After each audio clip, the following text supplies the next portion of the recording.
Good evening, everyone. Thanks for joining. We're going to get started right away just because we have a full agenda.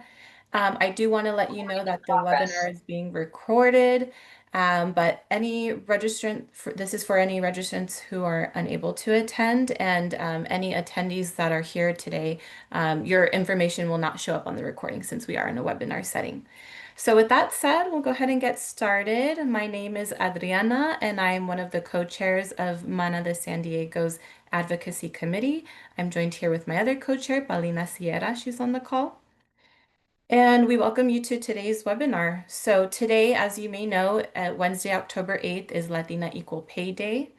And we'll be talking about the wage gap, and I'll be your moderator for today's session. So before we introduce our lovely panelists, I would love to share more about MANA for those that may have been wondering what we're about.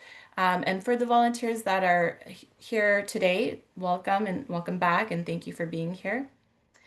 So, since 1986, for nearly 40 years, Mana de San Diego has been the leading organization in our region, uplifting women and families through mentorship, leadership development, and advocacy. Our mission is simple, but it's powerful, and that's to empower Latinas and transform communities. Through our Hermanitas Youth Mentorship Program, we supported over 1,000 first-generation Latina youth, achieving a 93% college graduation rate, nearly triple the national average for Latinas.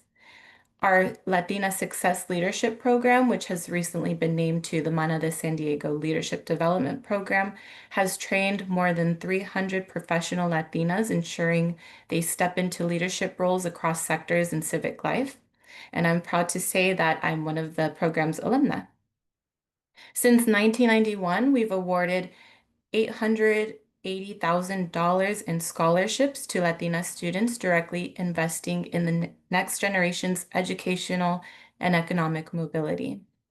And through the Latina Upward Mobility Initiative, LUMI, we're piloting one of the first guaranteed income programs for Latinas in the nation, providing $500 monthly stipends, workforce training, and entrepreneurship support. Collectively, our members, mentors, and partners contribute over $300,000 annually in volunteer service, which is a true testament to the strength and generosity of our community. So before we dive in, I want to ground us on why Latina Equal Pay matters, not just to Latinas, but our community, our families, and our future. Latinas experience the widest wage gap of any major racial or ethnic group in the US. And on average, Latinas earn 54 cents for every dollar paid to white non-Hispanic men. This means that it takes a Latina nearly 23 months to earn what a white man makes in just 12 months. You will see the numbers vary when you compare the nationwide average, full-time versus part-time workers, and regionally as well. In California, Latinas earn 42 cents to the dollar of white male counterparts. And this gap isn't just about statistics. It's about families losing out on tens of thousands of dollars every year, which is money that could cover rent, childcare, healthcare, or savings for retirement. Over the course of a career, a Latina can lose more than 1 million in earnings compared to her white male counterparts. When Latinas are underpaid, entire households feel the strain. And Latinas are often primary breadwinners supporting children, partners, and aging parents. Equal pay means stable housing, healthier families, and more opportunities for the next generation. The ripple effects are huge. Imagine what closing the gap would mean for our local economy. Billions of dollars infused into San Diego's economy through Latina wages, strengthening businesses, schools, and communities. Pay equity isn't just a women's issue or a Latina issue, it's an economic justice issue.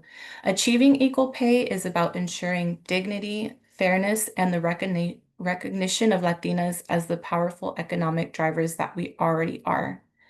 Latina Equal Pay is a call to action. It challenges us to reimagine systems advocate for policies and demand places where Latinas can thrive. Together, by closing the gap, we're not just changing paychecks, we're changing futures. Now that we've set the stage on why Latina equal pay matters, let's walk through the agenda together. So we'll move into our fireside chat with our panelists, and this will be a powerful conversation drawing on personal stories, workplace strategies, and policy perspectives to help us understand the barriers and the solutions around pay equity. Finally, we'll close with a call of action led by our Advocacy Committee member, Kelly San Martin, where she'll share concrete ways you can get involved, advocate, and partner with Mana de San Diego to advance equal pay. So our goal today is not only to learn, but to also leave inspired and equipped with tools to make change. And together we'll shift the narrative to close the gap for Latinas. So we'll move into our panel discussion. We're here to connect the data, lived experience, and policy advocacy. And so that's why we have a great lineup of speakers to add to the conversation. It's my honor to introduce our first panelist, Nancy Mancia. She is the secretary of the Kim Center for Social Balance, and she'll bring deep expertise in workplace equity, metrics, and cross-sector solutions. So, Nancy, would you like to introduce yourself? Sure, thank you. Nice to be with you all today. So I personally am at this crossroads where I've climbed or made that upward mobility trek, which I call survival, and I'm finally able to reflect on what that means and look back and share that experience and insights and data, as you mentioned, from the Kim Center for Social Balance, and then those insights from my job, where I'm principal of a company called Environ Energy. It purchased a company I started 20 years ago where I focus solely on ESG disclosure. So some of you might have heard of that. It's related a lot to DE&I. But like many people on the call, I'm also part of the generation of women who carried this double burden in trying to manage a work life, a family expectations. And, it's no wonder it's been so hard. So I'm really excited again to join you all and to share. Thank you. Thank you so much, Nancy. We'll have our Mana de San Diego CEO, Daniela Perez. You can go ahead and introduce yourself. Hola, it's such an honor to be here today. My name is Daniela Perez, and I serve as the Chief Executive Officer at Mana de San Diego, where I have the privilege of leading a powerful community of Latinas who are transforming their lives and our region. We do this through mentorship, leadership, and advocacy. I want to share a little bit more about who I am as a person and what drives me, and a little bit of my background, as I know I'm new to many of you. I was born in Tijuana, Mexico, and my journey has always been about bridging worlds, grassroots and boardrooms, the US and Mexico, policy and people. Before joining MANA, I worked at Women's Earth Alliance, supporting frontline women leaders across the United States and Latin America to advance climate justice and community well-being. My path has taken me from organizing for driver's license for all in Oregon and overtime pay for farm workers, to mentoring young activists like Nayeli Cobo, who led the People Not Pozos campaign in LA, and teaching university courses on sustainability, leadership, and civic engagement. Today, I have the honor to be at Mana de San Diego and carry the same spirit of advocacy forward. Through programs like Hermanitas, the Latina Success Leadership Program, and our Latina Upward Mobility Initiative, we are creating pathways for Latinas to rise in every sector, from classrooms to C-suites. And so I really believe in making strides towards this issue, because how am I going to authentically invite an hermanita to join a program, for example, and tell her that she's going to have a harder time getting into college, that she is going to have more difficult experience in college, and then graduate and make less money. I need to be able just to practice my values as a leader to say that I made a difference in this issue. So I'm very excited to be here today. And, it is absolutely a time for us to mobilize. Things are really difficult in our community. There's many issues that are overlapping, including issues with our immigrant community, including, in a lot of ways, our community is under attack. And I feel numb to this sometimes because we say it over and over. But the truth is that this current political context that we're living is deeply connected to equal pay for Latinas. Um, Equal pay leads to better conditions overall, and we need to stand strong on this issue. I really lead with a belief that when Latinas rise, entire communities thrive, and that equity isn't just about a policy goal, it's a daily practice of how we show up for ourselves and each other. I'm grateful to be part of this conversation today because pay equity, it's not just about numbers, it's about dignity, it's about opportunity, justice, and rewriting the narrative of what leadership looks like for Latinas. I believe we can do this and we can do it together. Beautiful. Thank you for that introduction. And last but not least, we have Maria Morales, the Policy Director at Hispanas Organized for Political Equality, otherwise known as HOPE. So thank you, Adriana, and hi, everyone. It's really great to be in community with you all. My name is Maria. I'm Hope Statewide Policy Director.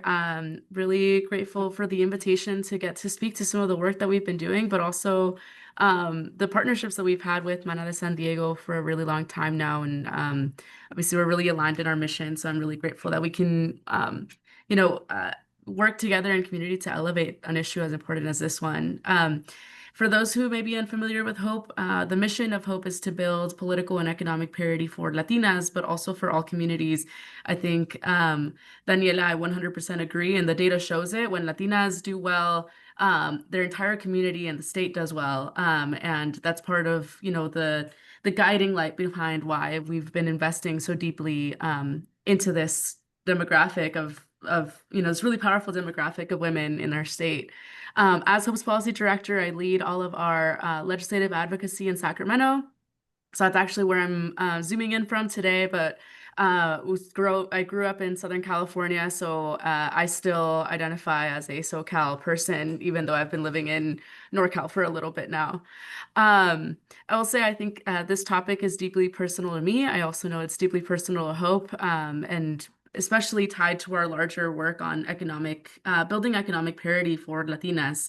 As a Latina woman myself, and also as the daughter of a single mom, I grew up witnessing the way in which occupational segregation and systemic barriers impact just access to wages that are rooted in dignity for our community. And even now, as a first-gen professional, seeing the way that the systems are created to not really provide that kind of support and transparency in order to be able to address this wage gap. It's been something that's been really deeply personal to me, and I'm grateful that through Hope and in partnership with really amazing legislators, including Senator Monique Limon, we've been able to work and champion on some policies, which I'll get to in the later in the presentation, around the work that we're doing to close that gap. But like I mentioned, just grateful to be here and appreciate the time. Thank you. And maybe we'll keep you unmuted because the first question goes to you. So maybe we'll spotlight everyone so it's or the speaker so it's a more intimate chat. But yeah, we'll jump right into it. So Maria, when we zoom out to look at the statewide picture, what systemic issues are showing up most clearly in the data, would you say? Yeah, so I think when we step back and look at the data across California and we compare it with how Latinas are doing in other states, the data is pretty stark. But I'll start with the positives, right? I think what we know is demographically, Latinas make up 20% of the state's population, make up 40% of women in California. So that means that the plurality of women in California are Latinas, just going to show the power that we have. And that power transcends just demographically when we look at the economic contributions of Latinas. There are nearly 3.3 million Latinas in the workforce. And when you look at Latinas that are in ages 16 to 44, Latinas surpass all of their other ethnic groups in labor force participation. And what that looks like is a Latina GDP that exceeds some states. There was a report that came out from UCLA that said that nationwide, the Latina GDP reached 1.3 trillion in 2021, which is larger than the entire economy of Florida, right? So just like looking at the impact that Latinas have and the economic potential is huge. But then when you combine that with this persistent wage gap, the data really reveals how much of that potential is being held back because of systemic issues. Hope had a report that we did last year, which is our Economic Status of Latinas report, which is part of our larger kind of research arm. Every 2 years, we do this report to look at how Latinas are doing across different economic factors, including this wage gap. And what we found is very similar data that you presented in the beginning, Adriana, which is that Latinas earn 51 cents for every dollar earned by a white man. But the interesting thing is when you look at Latinas with a college degree, that number actually goes down to 42 cents to the dollar. Right. And so, when we're talking about, how like Latinas are advancing and we're, going to college at higher rates than even our male counterparts, but then when they exit, they're still faced with this one of the largest gaps in the nation. Over a 40-year career, when we did the math, what that adds up to is more than $2.1 million in lost income. Or another way to look at it is that Latinas would have to work until the age of 110 to earn what a white man makes by the age of 60, which when I looked at that, I just thought that's insane in terms of how much wages and money we're losing, which is critical to our larger financial stability, which is critical to our ability to retire with dignity, which is critical to just being able to get paid what you are, being fairly compensated. And it's not just about differences in education or experience. What most of the data shows is that roughly 70% of the gap cannot be explained by measurable factors like occupation, a region, or a degree, which means that when you remove all these other factors, the only thing that's left is structural discrimination, which is driving a lot of that wage disparity. And what we see is that these inequities are we see deeply rooted in systemic issues, including things like occupational segregation, where Latinas are concentrated in, undervalued, underpaid, occupations. There's also just like a lack of family and work supports that support Latinas in the workforce. They make it harder on Latina mothers, 1 in 4 of whom are sole breadwinners for their communities and for their homes. We also know that immigration issues also impact this, especially when you look at the wage gap for undocumented Latinas, which is, I think, at 49 cents to the dollar based on a report from some of our partners at the Gender Equity and Policy Institute. So I'm just, level setting, not to depress us, but, in the larger context, so when we're talking about the Latina wage gap, we're really not just talking about paychecks. We're talking about how Latina labor is systemically undervalued and how we really need to do more in this system to make sure that we are creating a system that is allowing for that economic trajectory to continue to grow. Yes, thank you. And I'm glad that you're bringing this up. And yeah, it does seem overwhelming, but that's why we're here. We're here to talk about it and discuss ways that we can get ahead. So thank you so much. So our next question, want to get more of a sense of the lived experience piece of it. So Daniela, this question is for you. So from your lived experience navigating wage disparities as a Latina, what strategies or actions do you believe can help us advocate for ourselves and each other in the workplace?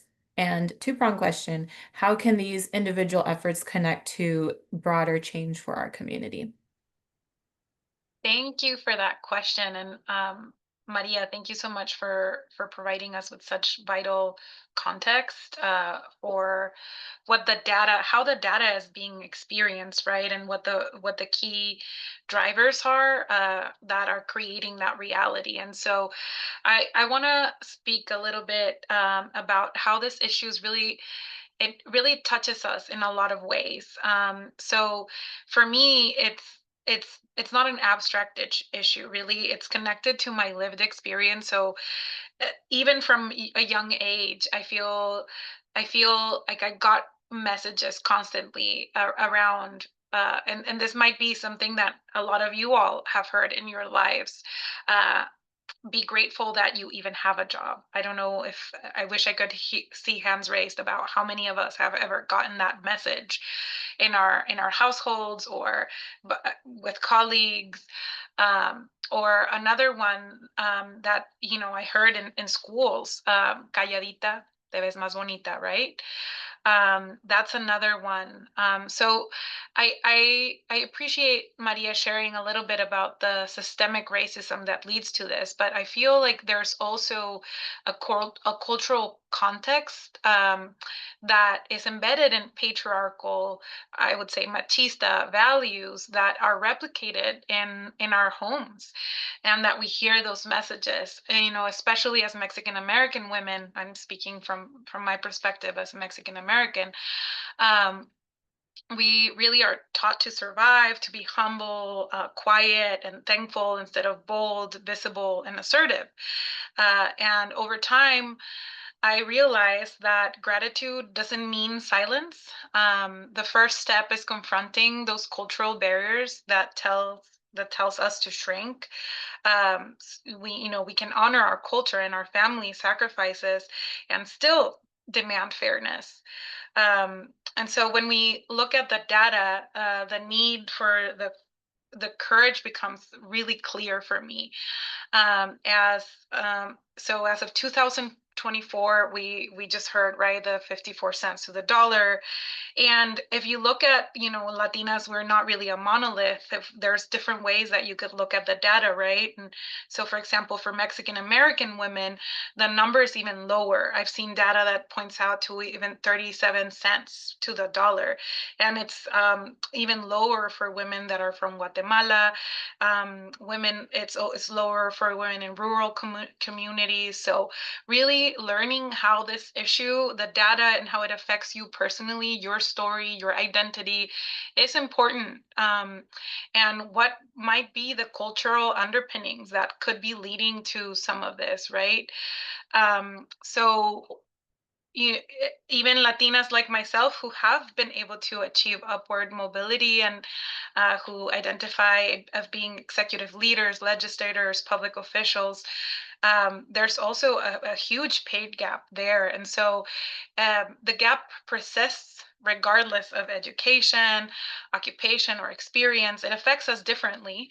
But also the data shows that a Latina with a professional degree, it also is affecting that sector. Having it, I think the latest data I saw was that Latina with a professional degree earns just 39 cents to every dollar. So I feel like these numbers really tell a story that too many of us already know firsthand. And I'm left with a question on what do we do about it? And so I feel like step one, we have to know our worth. We have to put it in writing. We have to document our contributions. We have to quantify our impact, and really do not downplay our accomplishments. Really write down what you do in your work, and write it down until you feel imposter syndrome, like, no way I did that, but you did. And so don't downplay your accomplishments. As Latinas, we often overperform and underclaim credit. Keeping a record of your wins makes it easy to negotiate and harder for anyone to dismiss your value. So if you see your value, others will see it too. Really know your worth. To me, that's step one. And then step two, gather information. Ask trusted colleagues, including men, what they are earning. It might feel, of course, uncomfortable, but pay transparency is power. Research salary benchmarks in your industry. The more informed you are, the more confident you'll be walking into a negotiation, for example. And step three, I think, is around advocating for yourself. And so this is where your hermanas come in. This is where you think about the issue as a systemic issue, not a personal issue, because really, no matter how much soul searching you do and how much worth you're getting to know in yourself, it won't change unless our systems change. And so, and it's part of the part, knowing our worth is part of changing our systems, right? But our individuals win matter, but systemic change really requires collective voice. So really getting involved in advocacy. Here, it's a plug for our advocacy committee at Mana de San Diego. This is a place where you can practice that advocacy. And as Justice for Migrant Women, a report that came out reminded us, unions and collective action can make a major difference. Unionized Latinas earn 40% more than non-unionized members because they're protected by fair contracts and transparency. So it is important for us be grateful, to be grateful that we can step in and we can do this together in a community. And our power begins when we replace silence with strategy. So we switch that narrative around being grateful to have a job, but really being proud of the value you bring, and the voice that you have is powerful, and that you're able to change the reality of this pay gap. So let's use that voice together. Let's use it in boardrooms, classrooms, and policy rooms, not just negotiating salaries, but really rewriting the rules of what leadership looks like for Latinas. Thank you. I really appreciate you bringing up the aspect that it's a cultural issue too, and that it doesn't show up in the data. But at the same time, we can't blame ourselves for everything, and we have to say, like, this is systemic, so it's not only up to us to advocate for ourselves, it's up to us to help change the systems that exist as well. So thank you so much. So next, I would love to hear from Nancy. The question is, as industries adjust to the new minimum wage increase in San Diego, how does this moment connect to the larger fight for Latina equal pay? Okay, so you all have touched on a lot of themes that are also, of course, circulating in my head. And though I live in San Diego and I represent the Kim Center here, most of my life has been in a global perspective. And so some of the things I'll touch on kind of, I guess, justify a lot of the things that have already come up. You know, when we think locally, we another dimension that we have to look at besides our culture is in the grand scheme of the U.S. story, our larger American story. Ours is still rather new, even though this was the territory of Spain, even longer than it was part of the United States, right? And we still had there was no border. We were all just one. But we're still consolidated on this part of the country, the very Southwest, which is further from decision makers in DC or the financial institutions in New York than London is to them. So we are basically unknown. We need to share more of about us. We need to show up. We need to take pride in what we do and that work that we do. And yes, be grateful, but really fall back on, again, something that was mentioned, the data. We need to make sure that the data tracking continues and that we tell the story every chance we get, whether we're working in a hospital, whether we're working in a school, share what makes us great, because so many people come to San Diego for our tourism. That's our biggest economic driver, right? We have a great opportunity to raise awareness through the tourism industry. And when we connect with people from the East Coast or from other countries, tell them what makes us unique. I think that's going to help scale. So there's another thing. We need the data. We need to be able to scale, amplify our message, and bring awareness as quickly as we can, because we, again, in the grand scheme, if most of us on the call are first generation university students, we're first generation professionals, we're going up against multi-generational Italians, multi-generational Irish. So we need to maybe also collaborate or partner with other ethnic groups that are going through this for the first time. Share resources, understand what each other goes through, see what types of techniques they have too, and learn and grow together. We can also look abroad. There are a lot of different border territories that have gone through similar things. And interestingly enough, we're probably one of the most peaceful border territories in the world. So again, something for us to take pride in. And we can still learn, we can identify the risks, we can address the issues with our data, and we can grow and be proud of what makes San Diego great. So I know that was a lot in a nutshell, a lot of things that keep coming up, but I think if we sometimes we get too stuck in our own the traps of our minds, the traps of our limitations, our cultural limitations. And if we think that we're not alone, there are others, there are other patterns in history, there are things that we are great about that we bring to the workplace that are differentiators, I think that that's going to naturally separate us. And I'll just wrap my little piece up with one thing. When I was in my last master's program, I had always wanted to be a diplomat. We had their very first Mexican American diplomat he was under the Clinton administration come to speak to our class. I chased him out afterwards and I was like, what do you need to do? What should I be doing? I also come from a family that were service workers. I don't have the same opportunities as others that are going for these jobs. And he said, you know what? You need to show up. You need to be proud. You need to do as great of a job as you can. And I'll tell you what, our Latinas and Latinos are the hardest working people I've met in the world. So we got this.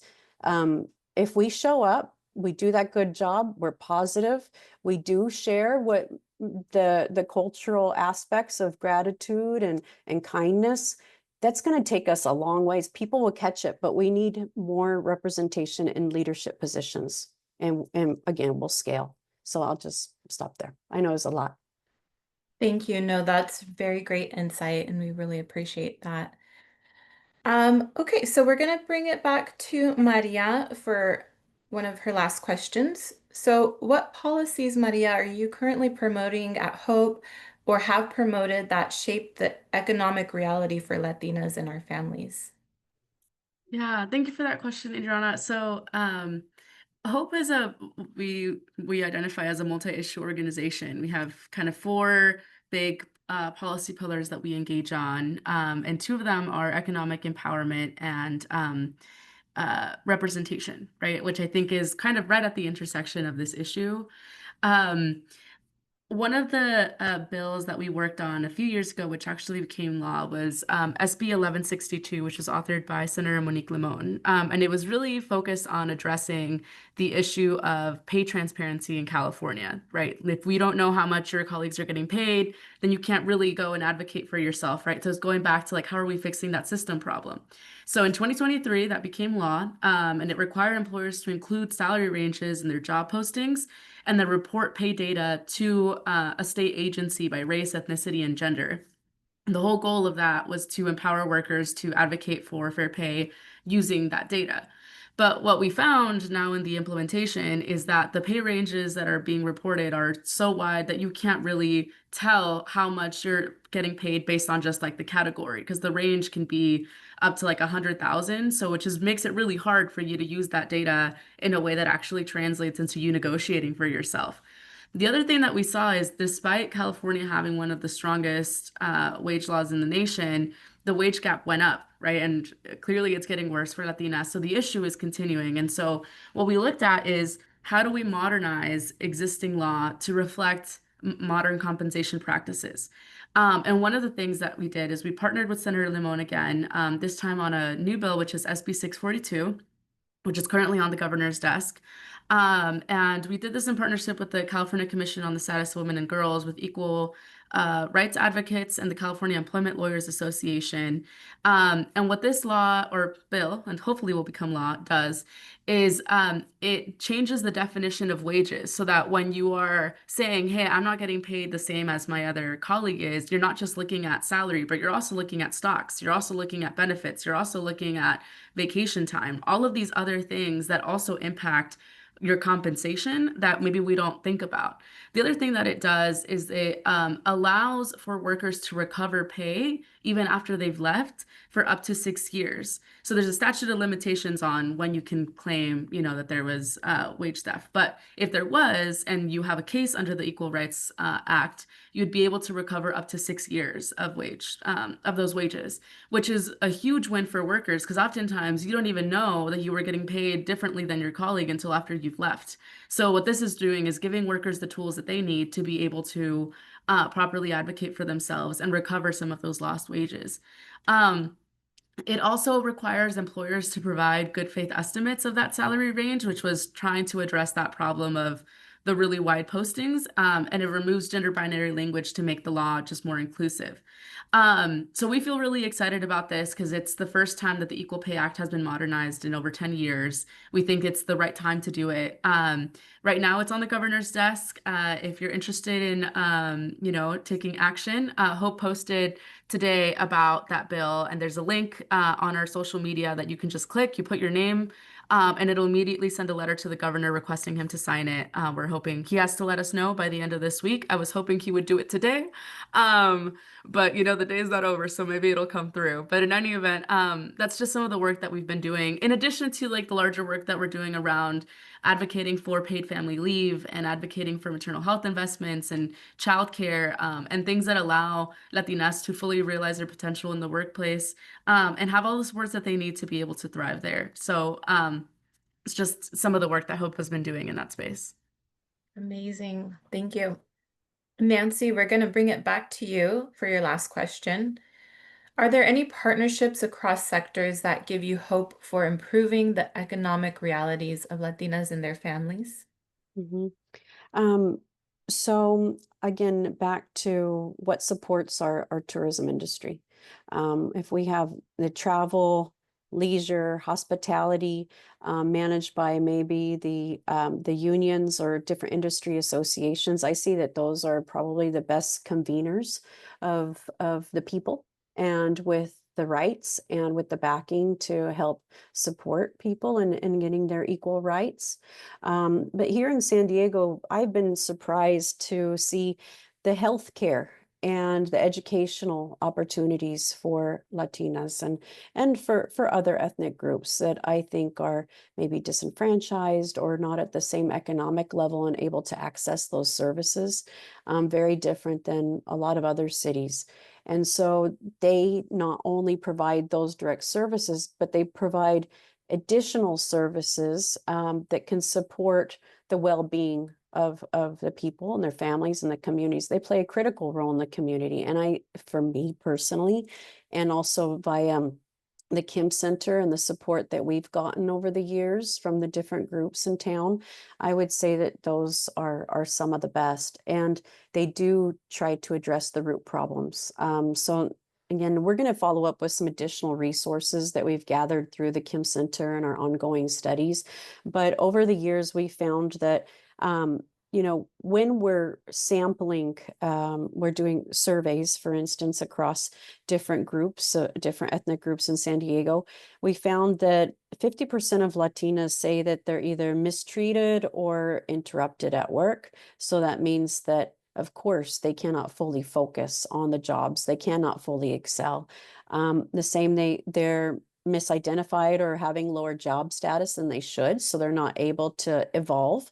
Again, like as everyone else has said, then of course they're shortchanged. They're not able to fulfill the responsibilities of the household or the basic needs.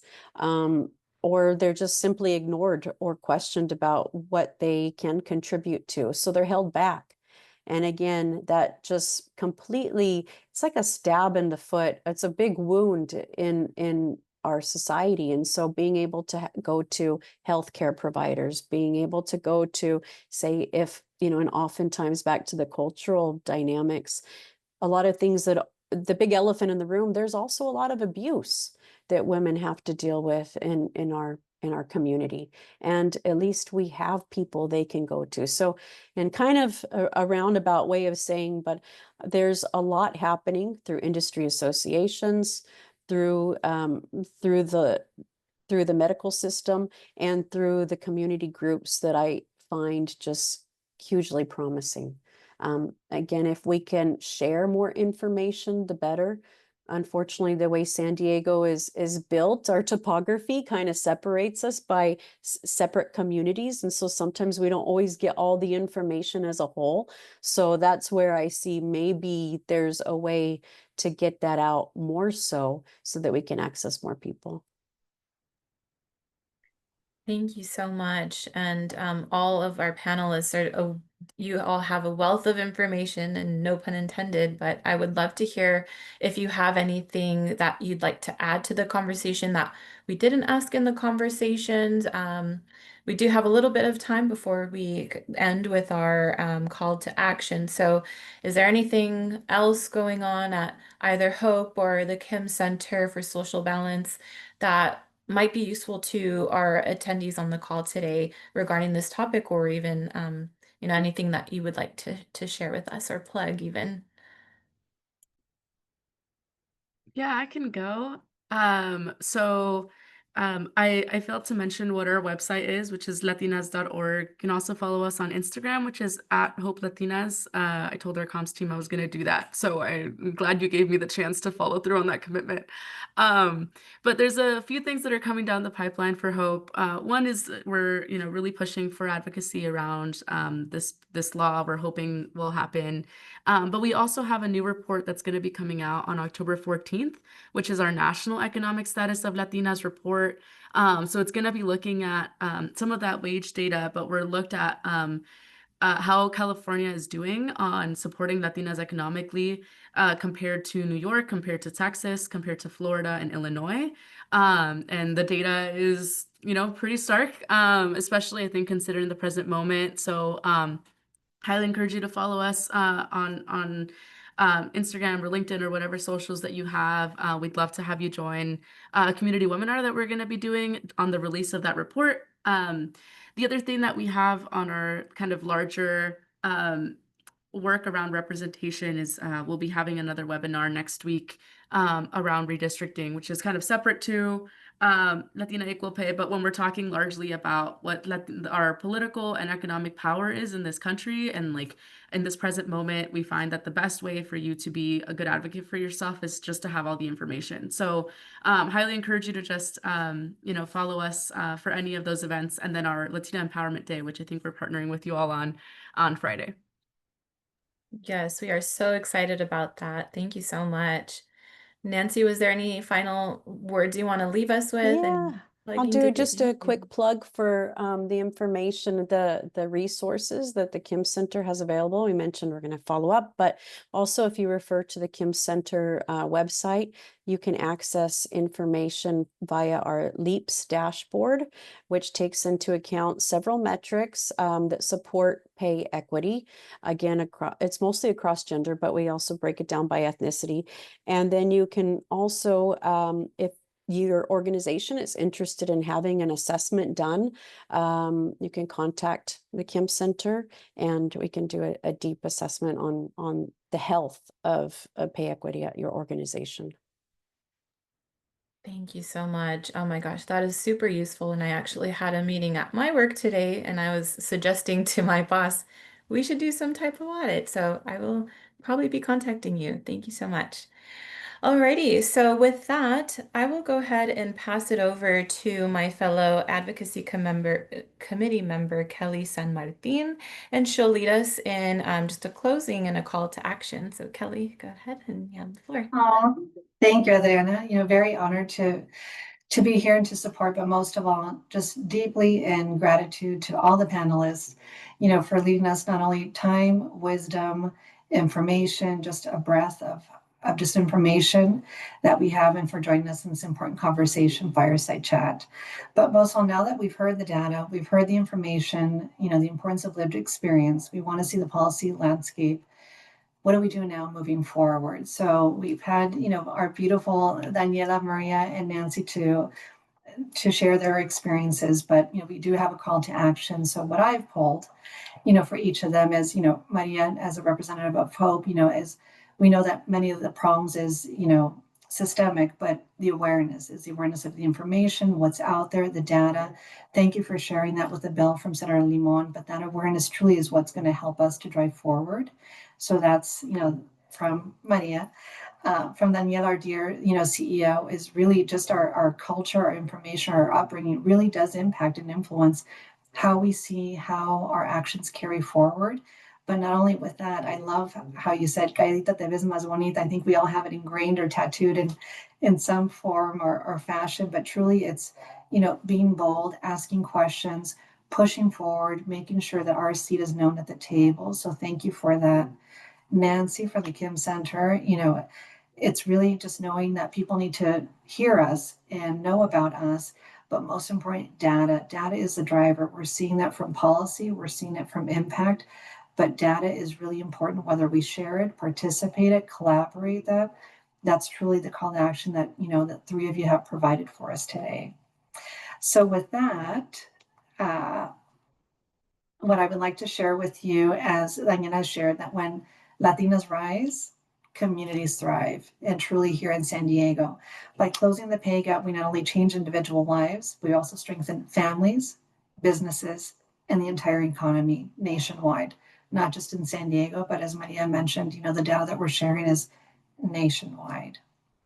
So now what we would like to share for you, so in collaboration with Hope, that we are going to have Latina Empowerment Day this Friday, which is very exciting. We do have a code here for you to scan to participate and to attend, and we would love to see you there. We also leave you with the Latina Equal Pay Toolkit, which has a plethora of information, data, for you to share, social media as Maria, shared, and Daniela, whichever form of social media that you use, it is super helpful.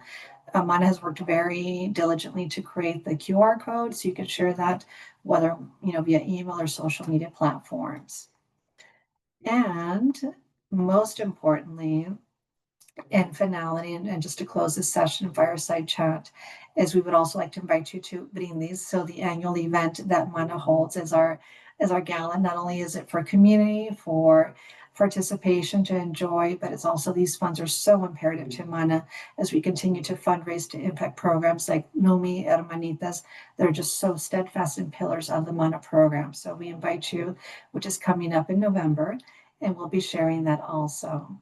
But not only for Mana, but also to take this gift on forward. We ask that you invest in Mana in these programs as we uphold and push forward to future generations. So every dollar that you give not only fuels these programs that I mentioned, but mentorship, continued programming, as we know that's so imperative, not only in this time, currently, but in the future.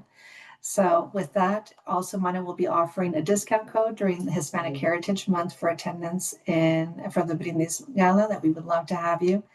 But most importantly, together as a community, as hermanas, as Latinas, whether from the Kim Center, Hope, Mana, all of us that are here individually, we ask you to help us close the wage gap, to unlock the opportunity, to ensure that all Latinas are paid what we're worth. And with that, we thank you.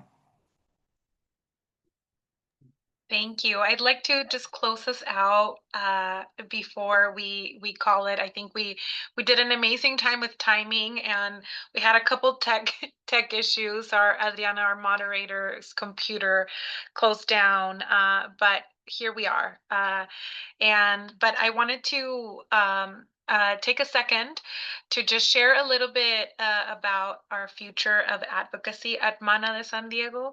As you know, we have our advocacy committee, which put together this webinar today. So I want to say a huge thank you to our advocacy committee for putting together this amazing panel that shared a lot of information and a lot of ways to take action.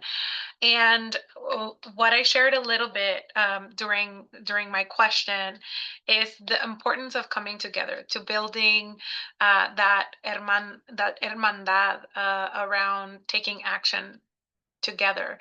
And we are growing our advocacy work at Mana de San Diego.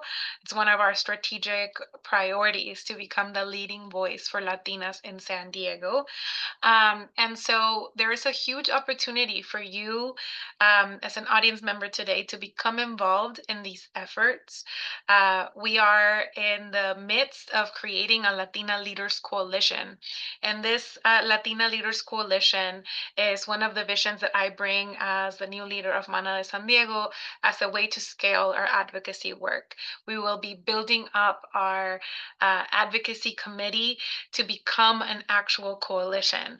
And we believe that this infrastructure will help us gain a lot of strides towards closing the wage gap. And so if you care deeply about this issue, please consider joining our advocacy committee and being part of creating this Latina Leaders Coalition. This will be 100% volunteer-led efforts. So your leadership is needed. We need you to show up for yourself and for community. And so I'm excited. I'm excited to be building this vision towards a coalition. And I'm seeing this as a cross-sector alliance that will advance wage equity, that will also create inclusive tax reform, which is very connected. It's an issue. We could have had a whole webinar on how wage equity and taxes are um, intersecting issues, right? And so we will focus, this Latina Leaders Coalition will focus on these issues primarily. So wage equity, inclusive tax, and wealth policy, and care infrastructure. We know, I think one of the things that Nancy shared is really the overlapping issue around violence and how that relates to economic violence. And so these will be the core issues of our Latina Leaders Coalition. And together we will transform our lived experiences into civic power, making San Diego a national model for how equity and prosperity grow side by side. So I'm very excited to have had the chance to plug this in this webinar and to invite you all to join our committee, to be part of building this future coalition, because really the future of our region depends on it. And let's be absolutely clear that that future is Latina.